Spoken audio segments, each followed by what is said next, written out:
Welcome back to Chemistry from Jay's House. Today we're going to be talking about temperature, and we'll get into how that affects gases later, but first we got to get real good at temperature. So I didn't collect homework, I didn't go over homework, but I know what you guys are thinking. Jay sure talks a lot, but what's the point? Let's do this thing. Let's go all the way up here. I believe this class is supposed to happen on the 18th. I'm not 100% sure about that. So if that's the wrong date, write the right date. And then skip a line, go all the way left, right, with a weird H, point. Why can't anything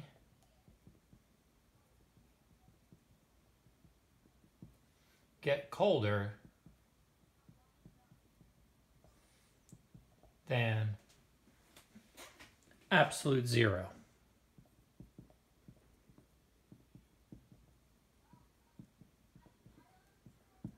Now, we have discussed, or I should say mentioned absolute zero before, and it's supposedly the coldest anything can get. But the question today is, why? Why can't you get colder than that? It's a really good question. Let's take a couple notes. First note, we should probably figure out what absolute zero is.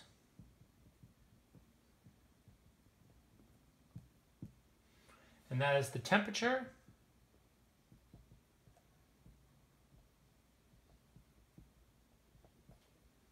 where a substance, gotta learn how to spell,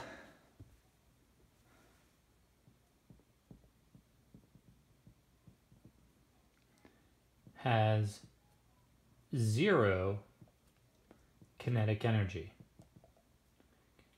Oh man, just one of those days, just can't get any words right.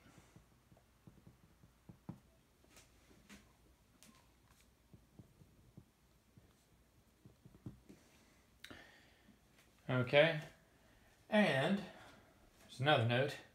0 degrees Kelvin, which is written as a capital K, equals absolute zero.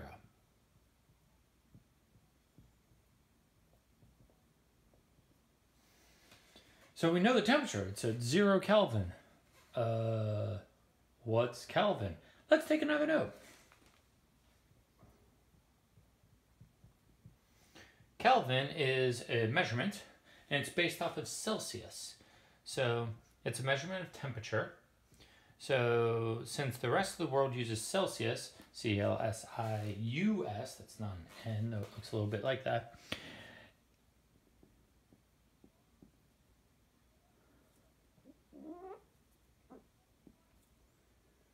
If you take a Celsius temperature, like 0, and you add 273 to it, you'll get what it is in Kelvin. So 0, where water freezes, 0 Celsius is 273 degrees Kelvin.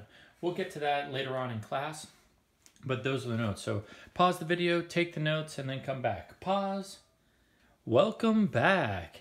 Okay, so we need to remember that temperature, what temperature is and how it works. So if we look at a thermometer, and I'm going to draw kind of one of those old school thermometers where this right here is glass and inside is a bunch of red stuff, right? And we'll say it goes up to there. Okay. It used to be mercury, then we changed over to alcohol, but in here is a bunch of particles, and they are bouncing around. And they're flying all over the place. They're bouncing off the glass. And some are going a little bit faster, some are going a little bit slower, and they're bouncing all over the place. But this material that we use, when it heats up, it expands. So that's why we use it for thermometers, is we say, okay, this mark right here means this temperature. And if you heat it up, it would then grow up to this mark. And then all we have to do is figure out what temperatures those are, write the numbers next to them, and the thermometer will work. So the way a thermometer works is we choose a very specific substance that has a very specific property of when the particles bounce around more, they expand. And since there's only one place to grow up the thermometer, they expand up this way and they just take up more room up the thermometer. And then once we find out the substance, we just have to make marks on where the different temperatures are. How far does this grow at each temperature? And the reason I bring this up is, how does this work? Well, this temperature, right, is just getting banged into by air particles. So if this particle is from the air, right, and it flies in the glass and bounces off of it, what ends up happening is it bangs onto the glass, the particles in the glass vibrate, and then they end up hitting particles inside and shooting it off. So what this really is the movement of air particles bang into the glass, and then it bangs off, and it goes slightly slower after it bangs off because some of its energy is vibrating the glass at like an atomic level. And the glass vibrates, and it vibrates the stuff on the inside, and so this guy speeds up a little bit.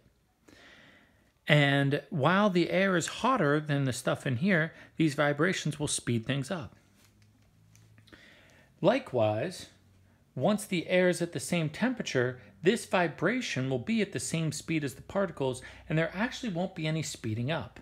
And that's when this finds a stable temperature, right? When the air banging into the glass vibrates at the same speed that the particles are moving on the inside, then this isn't going to heat up, it's not going to expand, and we'll just have a stable temperature.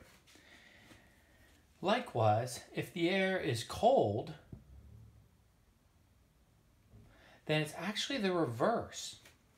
These guys in here are banging against the glass also. Kerpow. And they are also vibrating the glass. And then air particles that might come in slower, right, absorb some of that and go shooting off.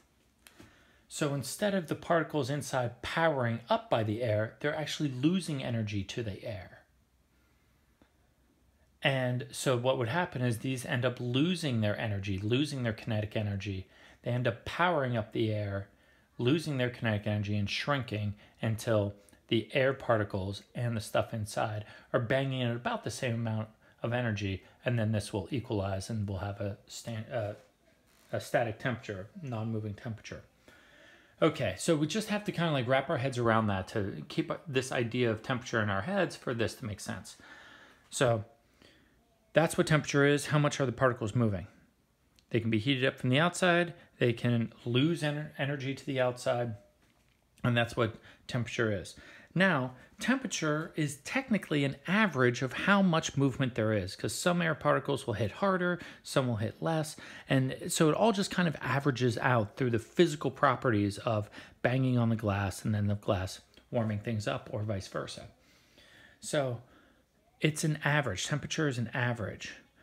But if temperature, here's the thing I don't get. Hopefully everybody gets how a thermometer, a classic thermometer, works. Here's the thing I don't get. If temperature, let me get a color that's different than that.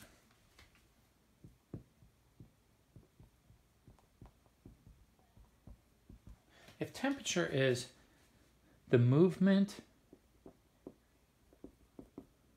of the particles, right? Then explain to me this. How can you have a temperature of negative 10 degrees Celsius? Temperature is a movement of particles. How can you have negative movement? What is negative?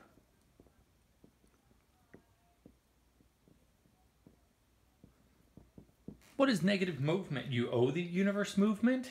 I promise I'll get around to moving later. Just, could you loan me, could you spot me some movement today? And then I'll pay you back more movement later. I promise. No, any movement is movement. That's the thing about kinetic energy. It doesn't matter if you're going this way or that way or up or down or towards the camera, away from the camera, or just vibrating. All of that is considered movement. So we can't have negative movement at a particle level. If we're talking about particles, however much they move in any direction is their temperature. So how do you have negative temperature? And that's what a dude named Kelvin got frustrated with. He said, why is there negative temperatures? That makes no sense. You can't have negative movement. How can we have negative temperatures?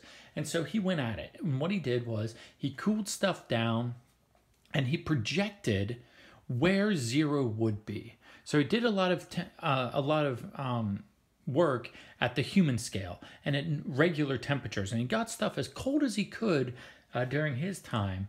And then he mathematically predicted where zero would be. And he found out that zero would be negative 273 degrees Celsius. That was his prediction. His prediction was if you cool something to negative 270 degrees Celsius, that there would be zero kinetic energy.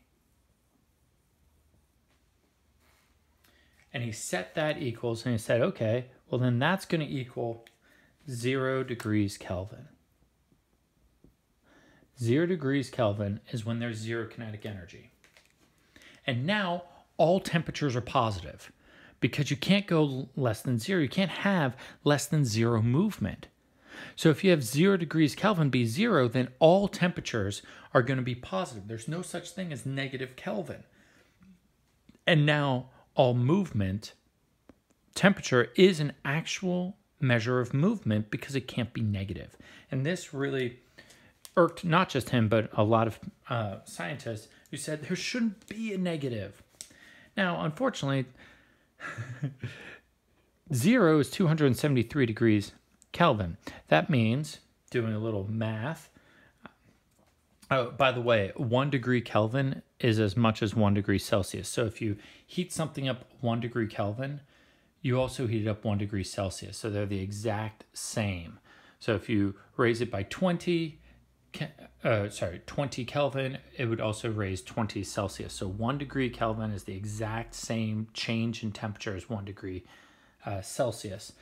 So that means to go from Celsius to Kelvin, I just have to add or subtract 273. So that means that water technically freezes at 0 degrees Celsius. That's where water freezes. And that equals 273 degrees Kelvin. Now, why don't we all use Kelvin?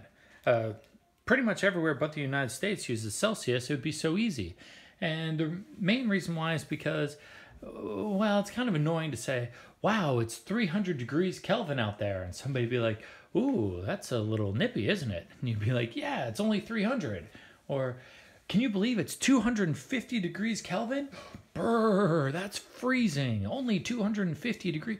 So we have kind of calibrated most of the world to Celsius. So only scientists use Kelvin. If you are doing any kind of math and science and they ask for a temperature, you're going to end up using Kelvin as your temperature for almost everything. Now, there are some that use Celsius, but most of them use Kelvin, and that way temperature is always positive. And since it's an amount of movement, it should be positive. Just a pro tip. So how do you go between Kelvin and Celsius? That's a really good question. Let's figure that out now. I'm going to leave that stuff up, and we'll work down here. And let's see, let me get my correct colors. So Celsius and Kelvin. Well, one thing I like to say is Celsius is always smaller. Negative 273 is smaller than 0. It's less than 0. And we just had up here that 0 Celsius equals 273 Kelvin. So Celsius is always going to be less.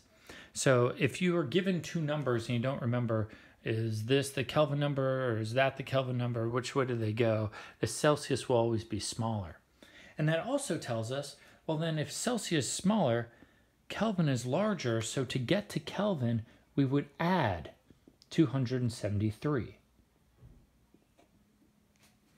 And if Celsius is smaller, to go from Kelvin to Celsius, we would subtract 273 because Celsius is smaller, right? So that, I would definitely put this in my notes. If I were taking this class, I would pause the video right now. I would definitely write this kind of circular diagram in my notes somehow, and I'd also write that Celsius is smaller to help remind me of, do I add or do I subtract when going between Celsius and Kelvin? So pause and welcome back. So let's use that to answer a couple questions. So I'm just going to kind of leave that there. I'm going to draw a little line. I'm going to work over here on the board. And I'm going to do 2 columns. And of course, in my class, you can always use a calculator. This isn't addition or subtraction class. So feel free to get a calculator or use a calculator on your phone or however.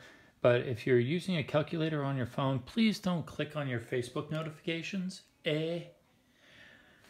Okay, so using this diagram, we're just going to fill out this chart. And let's pick some. Well, I know some easy ones. You know, we can put some 0 here and we can put some 0 there. And I don't know, let's try, what, 100 is kind of an easy number. And let's see, we can do 100 here, and then, I don't know, what, like, we'll do a 27 here. Okay, we'll do 127. There we go, there's some numbers. Okay, so we're going to convert between Celsius and Kelvin, just kind of go back and forth. Celsius is smaller, so we would subtract this way. Kelvin is bigger, so we would add that way. So since we're going to Kelvin the larger, we add 273 to 0. And so in this way, we go 273. We would add 273 and get 273. Yeah, 0 plus 273 is still 273. Sweet.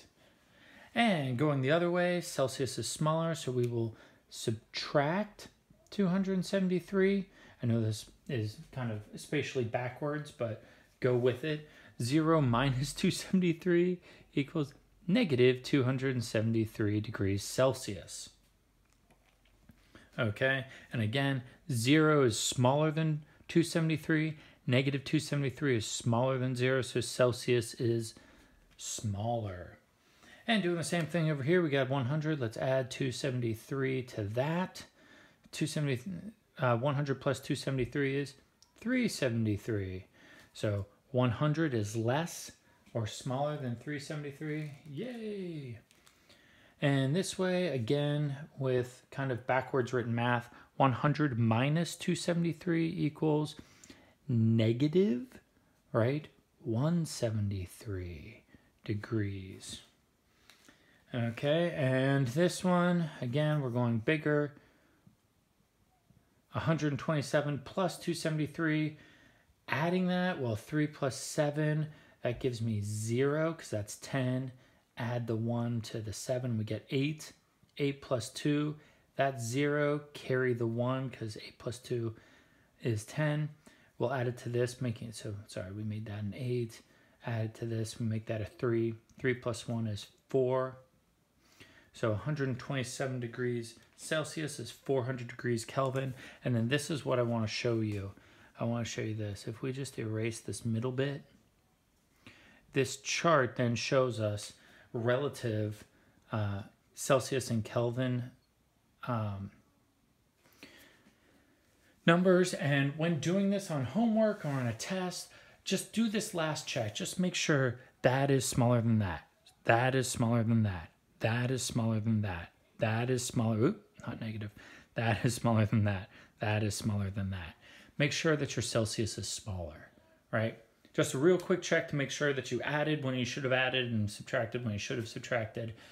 Add to Kelvin, subtract to Celsius, subtract to get Celsius, subtract to Celsius. Notice the alliteration there. Okay, Then, last thing I think is to answer the point. Now, before we answer the point, the whole reason for Kelvin is so that temperature is never negative, because that makes no sense. Might as well just show you, because we're here, how do you go from Fahrenheit to Celsius? Be really glad that you don't have to do this, because the formula for that is whatever your degree Fahrenheit is, you subtract 32, and then you multiply by 5/9, and that gives you Celsius, degrees Celsius. So if you're going to complain about having to go between Kelvin and Celsius, I want you to think about this formula and be real happy that I don't make you do that. Okay, we're just adding and subtracting, people. So there's the formula. What about the other way around? Fine. Jeez, you guys are terrible. Okay, we take degrees Celsius. Well, I'd multiply by 9/5 to get rid of this. So I multiply this by 9/5. That would zero that out. And then I'd still have 32, so I have to add 32. And that gives me degrees Fahrenheit. So you can go from one to the other. Do you need to know that? Heck no. You really no need to know that at all. Okay. Feel free to write that down and never use it. So, why can't anything get colder than absolute zero? That's a really good question. Well, if I remember correctly, absolute zero, or temperature, is a measure of movement, and since absolute zero is the temperature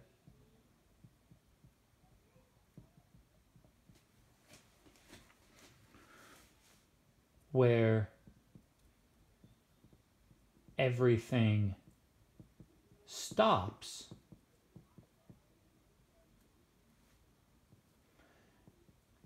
you can't get colder. Can't get colder because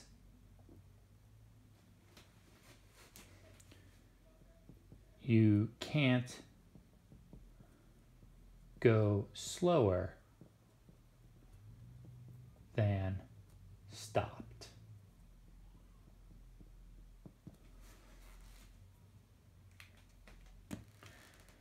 How do you go slower than stopped? Right? You're driving in your car, riding your bike, riding your scooter, whatever. You squeeze the brakes, you slow down, slow down, slow down. And the moment you stop, that's as slow as you can go. You can just stand there on your parked car or stopped bike and keep squeezing on the brakes, but that's not going to change anything because you can't go slower than stopped. So you can't get colder than absolute zero. That's all I got for you today. Good luck.